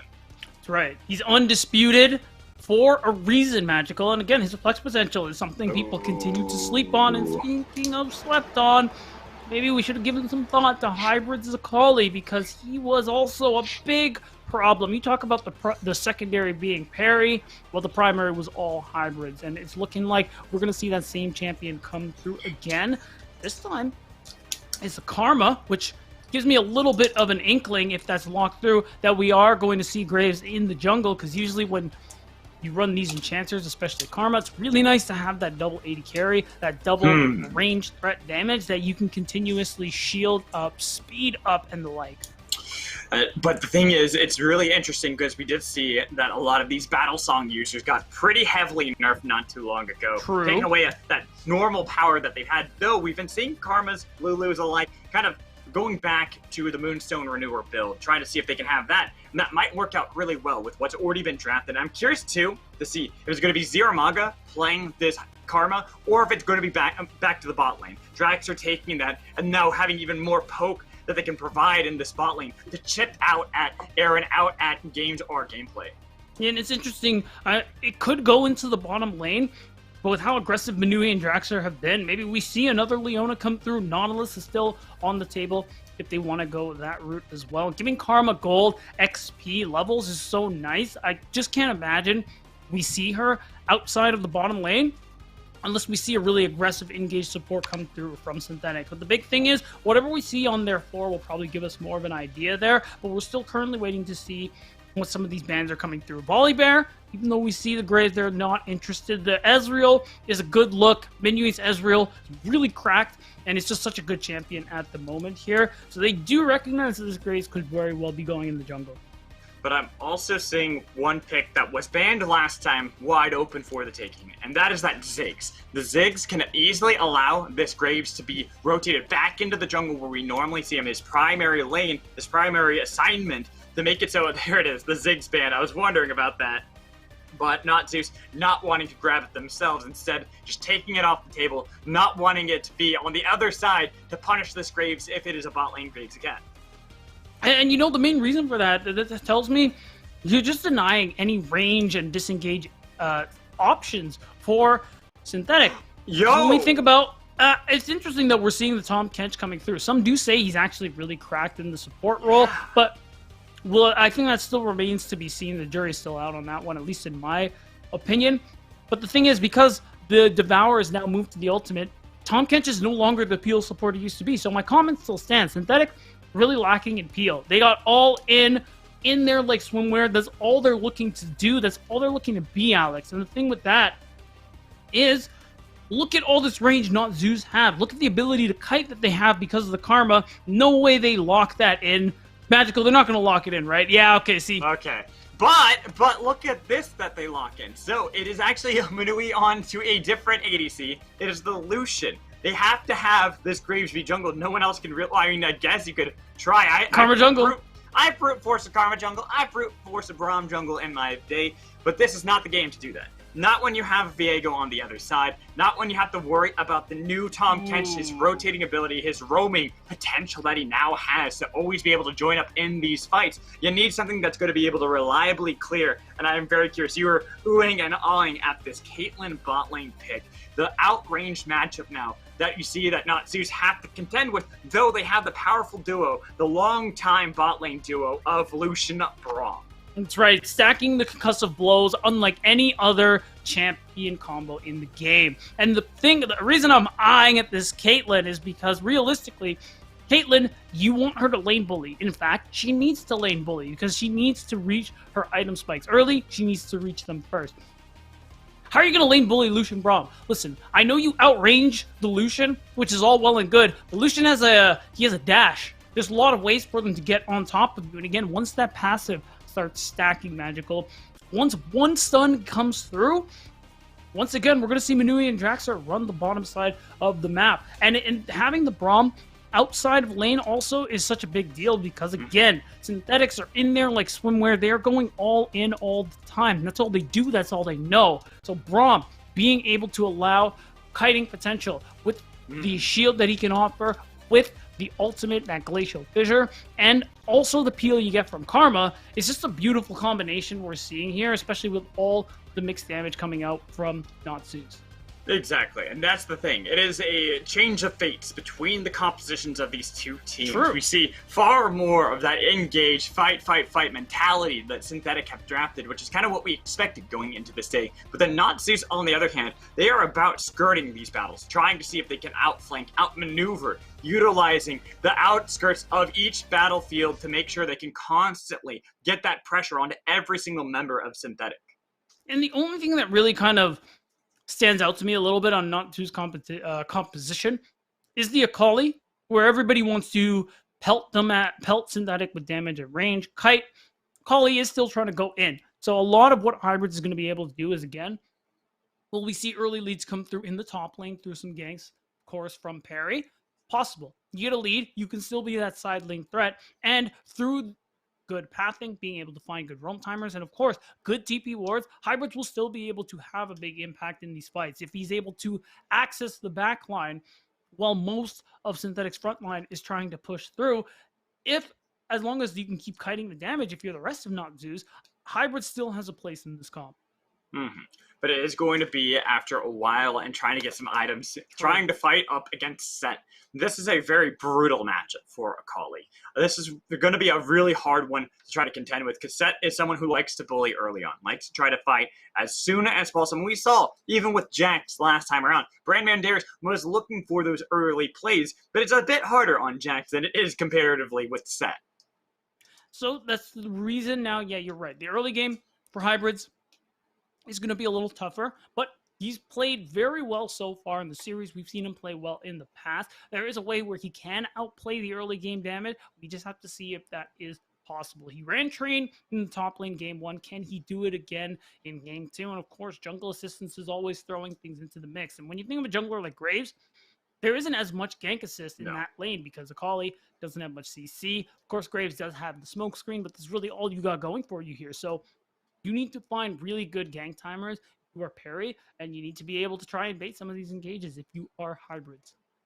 But especially because I'm looking over on the other side, and I see a Viego jungle, something that's been really dominating for quite some time, but paired up with this new Tahm Kench. No longer having the Devour, but instead he is about roaming around the map, utilizing the new W, the new Abyssal Voyage, to be able to set up more ganks, to try to see if he can layer CC. And think about that. You have a Sylas mid lane, you have a Set top lane, Viego in the jungle. All these champions are great setup tools for Tahm Kench to be able to follow up in. And same in the bot lane. You have a Caitlyn. Anytime that they lock on to any sort of CC, say you get a good cupcake trap, immediately follow up with the knockup. Or if you're the first one to knock up, get that cupcake trap right afterwards, headshot immediately. There's a lot of early pressure that can be brought about by so many of the tools on Synthetic side.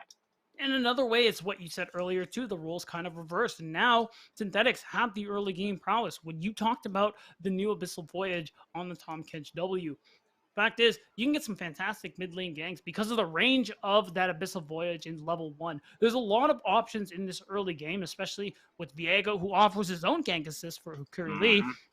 for Synthetic to be able to find things going in the early game. And a little one, something I do like here, as we see Synthetic, they're getting a little mixy here at minute 1. You know me. I love level 1 fights. And right now, Hybrids, he's trying to hold the line of scrimmage, but he won't actually. Oh, he falls back a bit too soon. The rest of the members of Synthetic are looking to see if they can find Hybrids instead. Perry was able to easily just walk his way right into the jungle because it was the top lane setup from Synthetic, not actually looking for the invade. And the very defensive positioning for Hybrids is actually going to pay off. They don't find anything except an early ward on the top side of the map, which is, effectively doesn't do anything. I'm being real magical. So the thing is, too, and the timing, and the timing for Perry was really good. You get a ward on the red buff. You're going to get that early info on Hukuri Lee, which Perry would just absolutely love to have all of that information. Being able to track the early jungle pathing is the big thing here. Okay, it looks like that was actually, we had a little bit of delay getting into the game. I just saw Perry left the game. I was assuming maybe it was going to be something else happening, but it was just probably what the original problem was, since Perry hadn't actually left the blue buff. He was able to path in. But getting back on to this game, it's interesting to see both junglers starting on the top side of this map. And it makes me wonder if we're going to see an attempt from Hukuri Lee to make a play on Hybrids, to try to see if they can bully this Akali early on and never let him get a chance to be able to be that scary late game threat. Well, it's looking like top lane won't get a lot of love for the first few minutes, but I would like to see that as well, as you see both junglers pathing towards the bottom side of the map. And already some early pressure coming through from Minui and Draxler. You got to imagine they are rushing this level 2 and they're looking to trade. Pants and Aaron has to respect it. Yep, and you can see that Aaron and Panzer Dragon both, Panzer gameplay both backing off of that one, knowing that they have lost. Once you lose the level 2 experience to lead it to a Lucian and Braum matchup, it is pretty much impossible to be able to fight them at that point. You have to wait it out. There, though, Jaramaga, I like that play. Looking to see if he could try to take away some of the camps from Hukuri Lee. Unfortunately, just barely missed out on any one of the chickens. But it's a nice attempted play since it's Karma, and Karma is oppressive in these early minutes, these early levels against anyone, including Sylas. Right, you can see Crynow tried to punish, but honestly didn't get enough damage done. But because they have this timing, Hukuri Lee knows he can go look for a play. He might just eat over the wall or just wrap his way around. Perry, he's going to take the blast gun, and he spots out Hukuri Lee, and look who's here. The reinforcements, the flash, not enough. Got to blow first blood for Perry. Oh, and it's so easy. Perry's going to take these camps. He's going to get leashed by Minui and Draxler. What beautiful use of the prio they have on the bottom side of the map here. And already not Zeus. Right. Just using all this early pressure that they've gotten for themselves. And again, are just being so active in the early minutes of the game. Getting Graves early kills is of the utmost importance here because you want him to snowball. You want him to build this lead and become annoying and hated. And he's already hated so much that now it's Aaron who's trying to make the play here. Trying to see if they can make sure to take away that Skull Crab and gift it over to Hukuri Lee. So it will be the double scuttle for Viego. Not necessarily the worst thing in the world, but after losing a kill early on, losing out on your buffs to the side of Perry, it is pretty much a consolation prize at this point. I was going to say, you lose basically your whole bottom side jungle to this Graves. You got to get something. You got to try and preserve the mental as best you can. Losing early game like that as Viego can be very detrimental. So we'll see if Hukuri Lee can bounce back. And right now, it's like you said, cry now. Not having any fun at the moment here. Sylas does need the items, doesn't need the levels before he can actually do literally anything but CS. Yeah, and this is where it's always so difficult. Jaramaga is just going to punish Crynow at every single moment. Always look to see if he can keep these minions pouring in underneath this fountain, this turret, so that Crynow isn't going to be able to have anything. Look at how far he's already slipping down in the CS. It's almost matched perfectly in the top lane between a Hybrids and between Brownman Darius, where they're both seeing a pretty substantial difference. But now mid lane going to be able to get the root, but the chain slash not going to be able enough. No, the minion that gets the flash out of Jaramaga playing way too fast and loose in that mid lane. Yeah, now that we're getting level 5, Crynow is starting to feel a little better about this matchup. And like you said, it got it real close there. The thing is, now Crynow has no mana, and look No. who's here, Magical has Perry. Flash. He's looking for something. Looking to see if they can get the root, though. And here's the reinforcements. ya. The kill so easy, but here in the bot lane, they're going to be able to get the knock up on the Manui with an exhaust as well to heal, trying to be able to escape away from Aaron. But you can see the damage coming in, the flash coming in to make sure that there's not going to be an escape for Manui. The flash as well from Aaron to be able to take down the ADC. Oh, so much committed, but it was all worth it. Getting the early kills, early goal on Caitlyn was important. We highlighted that. So Aaron is doing his best along with Pants to be able to make that happen here. Again, Synthetic not taking things lying down. How's Brown Mandarius going to take this one? Well, he has Flash, he has the Showstopper, and the Showstopper's his way out. To be able to pull back in with the Facebreaker too. Haymaker Shield, they get a lot of damage, but here with the Shuriken Flip, actually followed up in Hybrids, will pick up that kill. Pretty much every lane now been ganked by Perry with a kill. All right, and you can see we have the roam from Cry now, but I don't think she's going to be able to. Bottom. Oh no, he missed! Oh, he missed! That was a kill, Magical. He didn't. He thought he was going to be more in the brush, and so he barely missed the abscond abduct. Oh, pain. Pain is all I see, Magical, and that's pain that I'm sure Cry now knows all too well. At least he was able to try and make use of his roam timer, but overall, Synthetic still playing a little bit from behind here. If we look across the board when it comes to CS, things are even except for the mid lane where Zarmaga, of course, having that range advantage is ahead. Bottom lane, though, even in CS, but Aaron is ahead because of the early kill. And I think it's worth noting, Minu is actually building the tier, which is interesting. Is this like this really old Lucian build? I think it was like Essence Reaver, Black Cleaver, Essence and Reaver, to Manamune. Black. I mean, usually what it is, I believe it was the Essence Reaver, Manamune. Well, so you had the Manamune before the Muramana, then you get the Black Cleaver. But sometimes you get the Black Cleaver first, then Essence Reaver, then you'd already have the tier stacked up. But that's the old tier. That's not the new tier. It's Perry now taking a lot of damage. There is no Heartbreaker from Hakiri Lee, so Perry will be able to get out there pretty easily. But going back to your point, that's actually really interesting to see, because when's the last time we really saw a Lucian bot lane anyways? We usually see him now dominating in mid lane. Usually that's where he's gotten his new role locked in permanently as.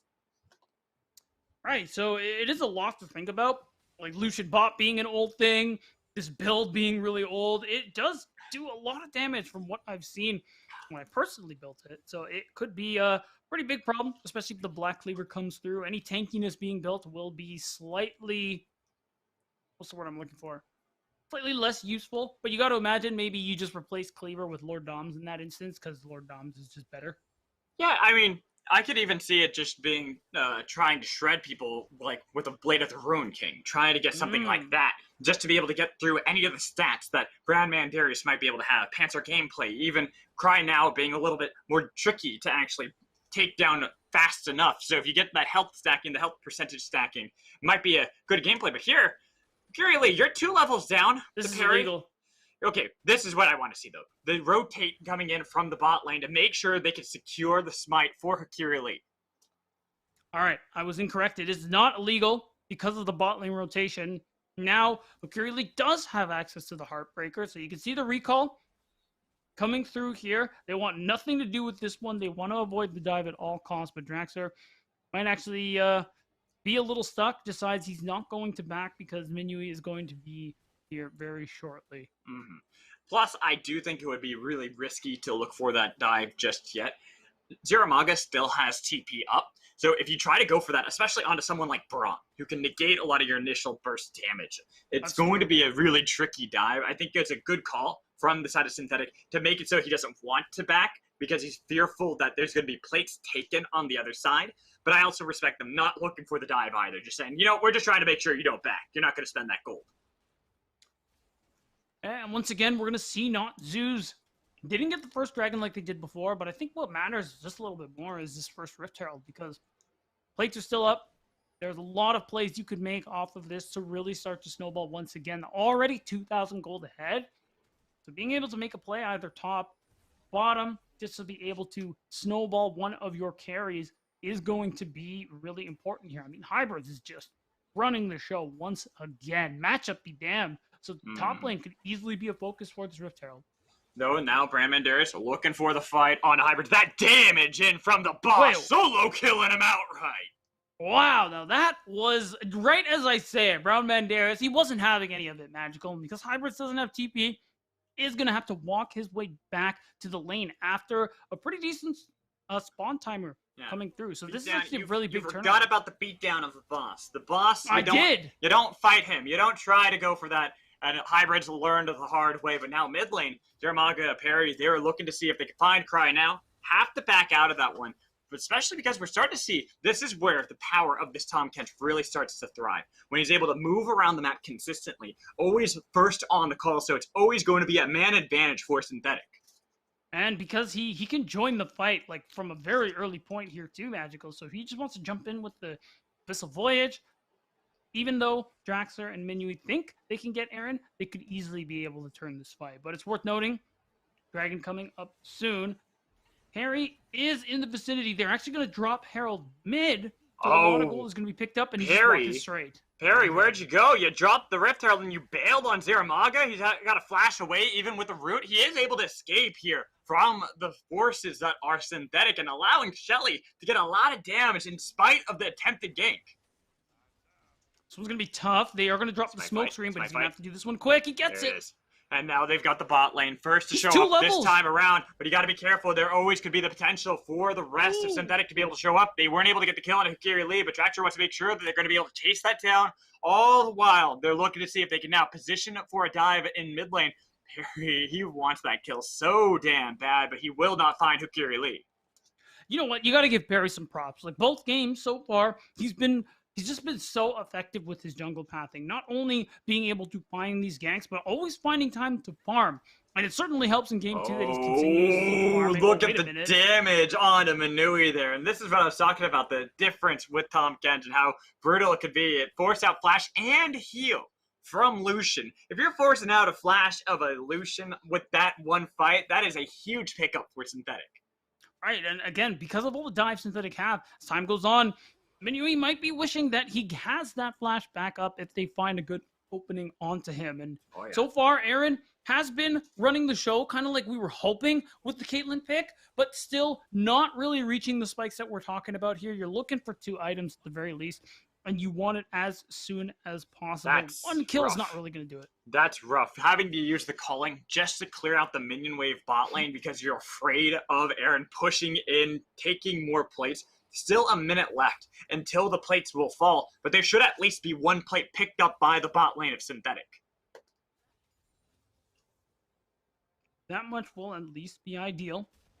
It's Perry again, just always finding these angles to fight. This is a little aggressive, though. Perry looking to see if he can have this undercover man fight against the top side of Synthetic. But wait, the showstopper, it might have saved the life of Perry. He's still alive. The huge punch to be able to pick up the kill. Soul and Soul with Hybrids in the middle. He's got the shuriken flip over the wand. He follows it up with a perfect execution. Brandman Darius wants to be able to get the fight, but the ignite will burn him. Cry Now could not show up in time. Now it's Zaramaga fighting with Cry Now Hybrids. Wants to be able to pick up a triple kill. The flash coming in. The shuriken flip did not connect. But now that Cry Now has gotten the cooldowns up, Scott up Duck, not connecting. The damage coming in from the inner flame. Zaramaga wants to be able to continue this with the root, waiting it out, and does in fact pick up another kill. And that is big, especially for Hybrids, being able to do the 1v2 after Perry isn't able to really get the bait that he is looking for here. And again, we're just seeing the same scenario game 1. Hybrids gets an early first mythic. He is just running the show right now. He is so far ahead of everybody else at the moment here at 3-1. And is just going to be able to do so much more now that he's starting to reach these really crucial spikes. That's good from Hybrids. It's good from Zaramaga. And this is just kind of the thing we saw in Game 1 Synthetic. They keep trying to answer back Magical. They keep trying to make things happen as not Zeus are, but they don't find the same openings. They can't find these same successes. I don't know why, but my mind just went to the fact that we have a player named Perry, and we don't have one named Doofenshmirtz. Yeah, that is a missed opportunity. I am actually sad. Someone change your name. I'm just saying this in advance. Thank you very much. I appreciate that. But going back to your I will sponsor it.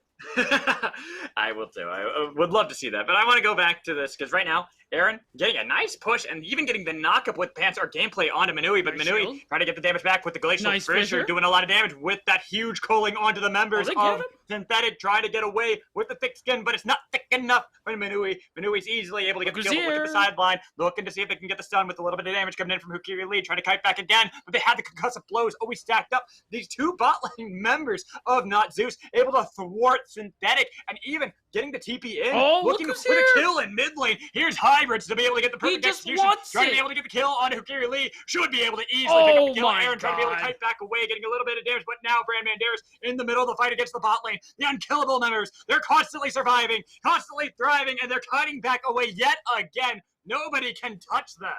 And this is what I was talking about in Champ Select, the ability to move in and out of these fights. Get dangerously ill? Yes, but fall? No. Because even though Hybrids definitely goes a little too deep and gives Aaron an unnecessary shutdown, overall, he comes here and picks up yet another kill off this play to keep his bot lane alive, and they continue being able to farm. Minui being able to get that kill is important. It allows him to catch up at least somewhat in goal. Now they can start to push this wave, reset, get a big back off.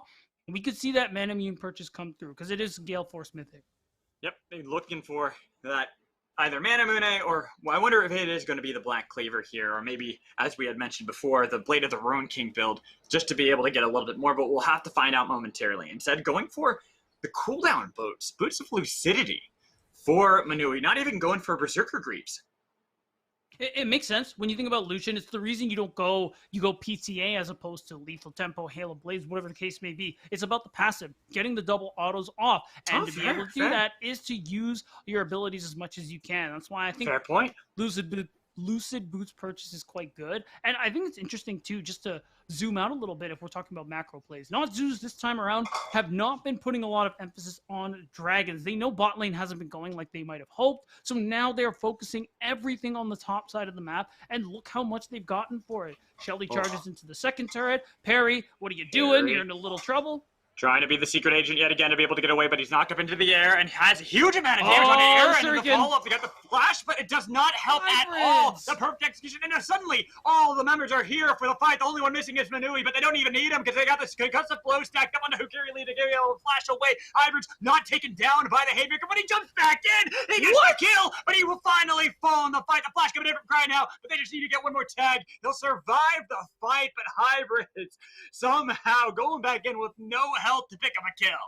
And you know what? Minui wasn't even part of that fight, and now Zeus managed to go even, and they get that turret in the top lane. They get the tier 2 in the mid lane as well, so it ends up being a net positive. They get so much in their favor and continue to push their gold lead further and further. Magical, even though they haven't been dragon stacking as much as they'd like to, they got one, so they prevent the soul from coming up in the next couple of minutes. They have time to push these lanes, take turrets, just stack up as much gold as they want. And now we're getting to that point where if you want to fight for next dragon, not just can fight for that dragon, they have earned that right. Look at how much gold they now are up against Synthetic. Look at how much gold is in the pockets of Hybrids. You can already see that 6-3-1 on that Akali. The Riftmaker is completed. Looking for the Zonias as well, with a little bit of a bounty on her head too. This is going well to be able to scale up in this game, and we said the ability to kite back is going to be so difficult for Synthetic, and it's proven true to the prophecy. Now Synthetic, they still have ways to win this thing out, Magical. The thing is, they want to be able to get this next dragon in a few minutes. Getting the soul point is going to be really crucial for them here, because they need time to farm as well. They want to be able to reach some of these item spikes, and they are starting to come through.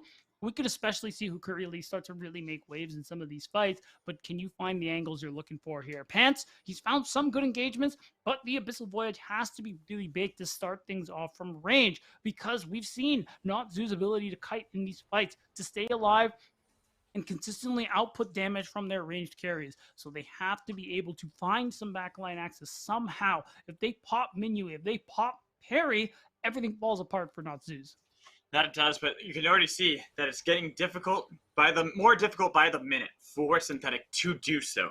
You see the inventories, the items picked up across the board for Not Zeus. That Gale Force we already saw from Nanui, with that Relentless Pursuit as well, and a flash and a heal. It's going to be so difficult and so tricky to lock down. Then you add in a Karma, so it's the double support for the side of Natsu starting to get these items to make it even easier for them to constantly kite back these fights. So they are now onto the dragon without no one knowing the wiser on the side of Synthetic. They kind of maybe have an idea, but they're just not, they're not prepared for this. Look at this. Panzer gameplay, he's already forced away. And there's no vision. There's nothing they can do now. They have to walk into Draxler, who is just stalling, and they just have to walk away. That's an easy Baron for not Zeus, because you could see being pushed back so far, so early. Magical Synthetic Pants hasn't been able to actually find a spot to get some vision. Forget about deep vision, even any defensive vision, because you saw it from that vision toggle. There was no way not Zeus had any chance of letting Synthetic walk in there. How do you get away with this one? 3 members are starting to chase you. It looks like all he has to do is backflip away. Come on, do it! No. It already was off by the time. You'd like chaos. Yeah. I love chaos. We should all know this by now. That is what I thrive in. Well, if it makes you feel better, Hybrids is chilling in a bush. No, that doesn't make me feel better. I wanted to see him use that shuriken flip to go back in and fight. That's what Fair enough. You know what you want, man. I respect 3 that. members be damned. You go for the fight. That is how I live my life when it comes to League of Legends.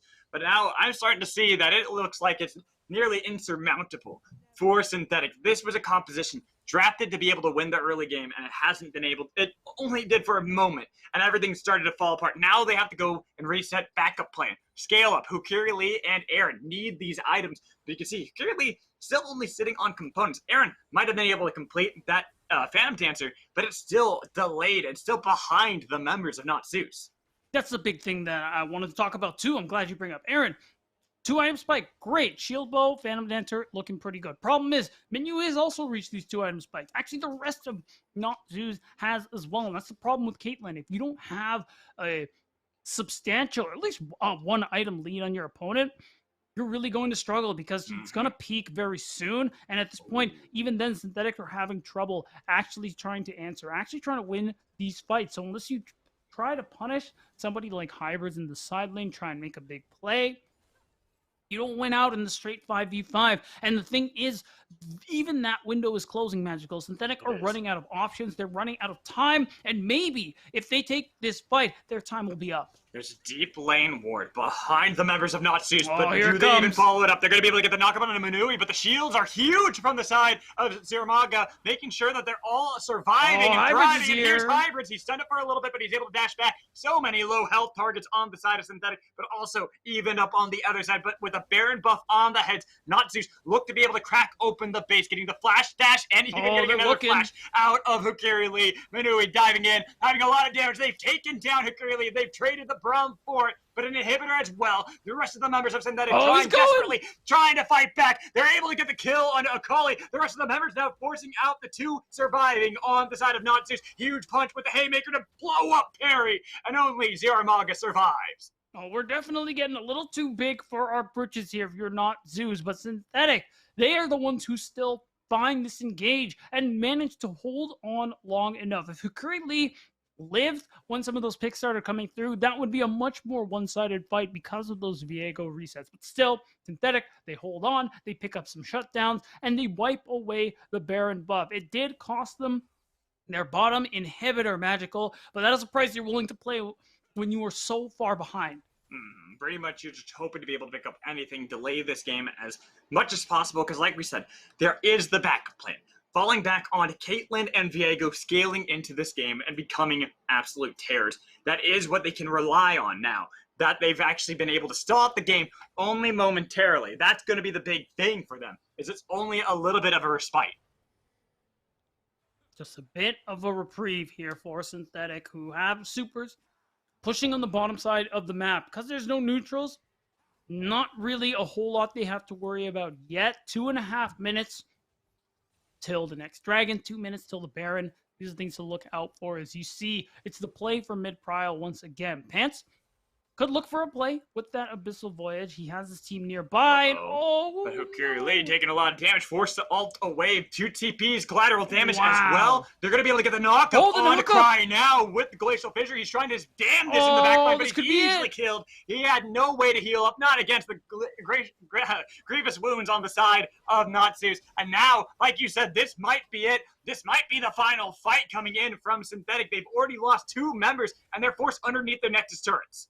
Oh, and look, Super Minions are walking into the base as we speak. Magical. You can see the plays starting to happen as Synthetic might lose everything. Not-Zeus could end the series here and now. They're going to try. They got the TP in from Hybrids. He's easily going to be able to join in while they look for this dive onto these members. They got the movement speed. They've got the damage. They've got the lockdown on the pits. Our gameplay, and his gameplay is null and void. Same with Hukiri Lee. Only Aaron kiting back as dastardly as possible, but just couldn't do it. Even with Hybrids Golden inside the fountain will finally fall, but it doesn't matter because game 2 is picked up by Not-Zeus, and they claim victory 2-0. On an incredible series from Not-Zeus, securing themselves second place for the moment. We finally got our answer, Magical. Who is the better of these 2 teams who until this very moment have been following the same path, but finally their paths converge, Not-Zeus being the greater team on the day. And Hybrids too, the substitution top lane, coming in and absolutely dominating on Akali in both game 1 and 2.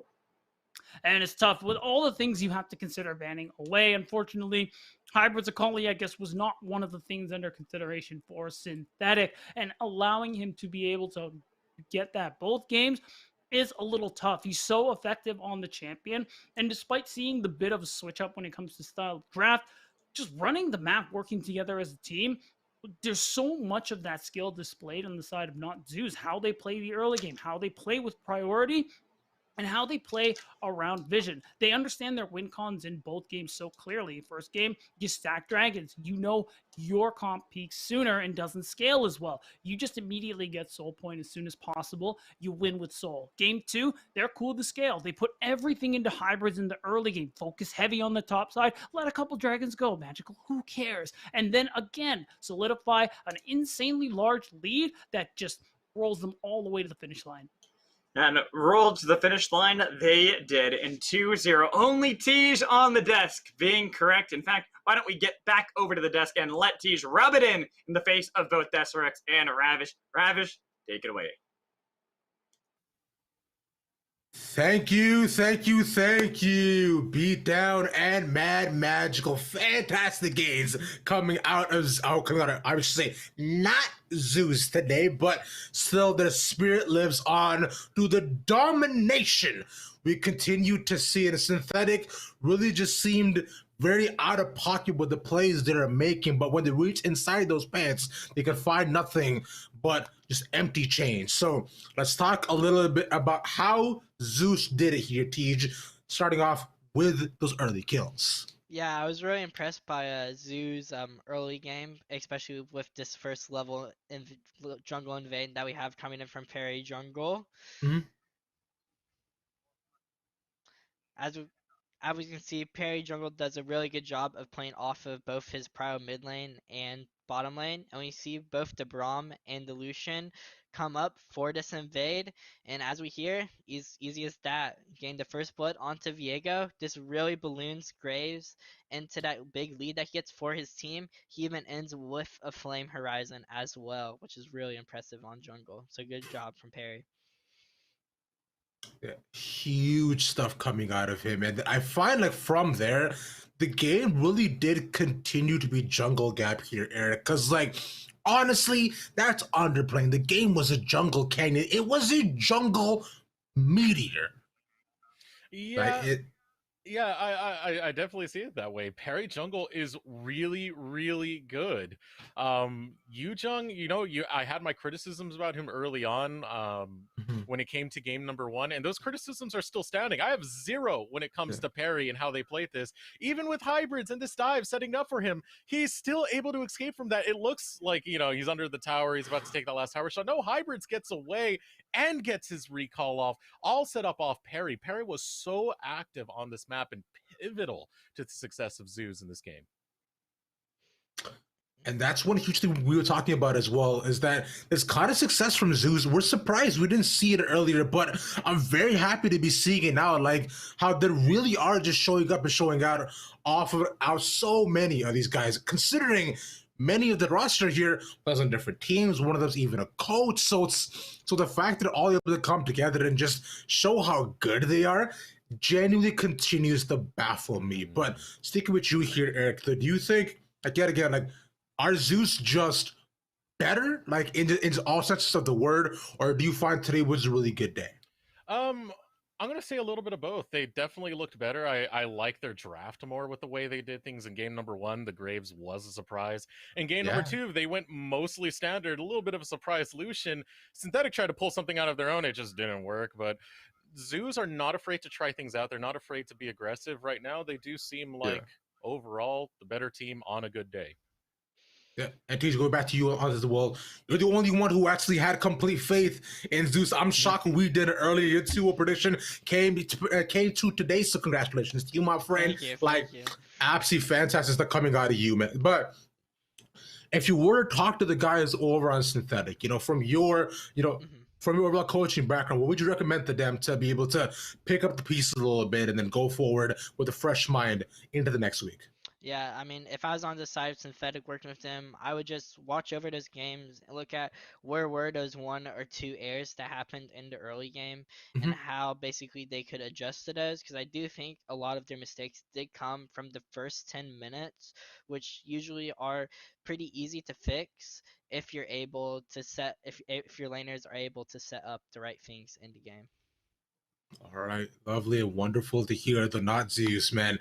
Fantastic stuff, and I cannot wait to see what more they're able to do throughout this entire season. But do want to thank you, Dust and Teach, for being by my side on the desk here tonight. Absolutely marvelous having you all and seeing y'all faces day in and day out. Of course, big shout out to Acast Beats on Boulevard and Mad Magical and a production team, of course, to Hypertension and Ebrom, making us look good every single day. And of course, thank you all for watching. We'll be back tomorrow as well for some more UPL, so make sure to tune in yet again, same time, same place. But until tomorrow, I've been Ravishing Grabbers, the most ravishing man of the internet. We'll catch you then. Peace.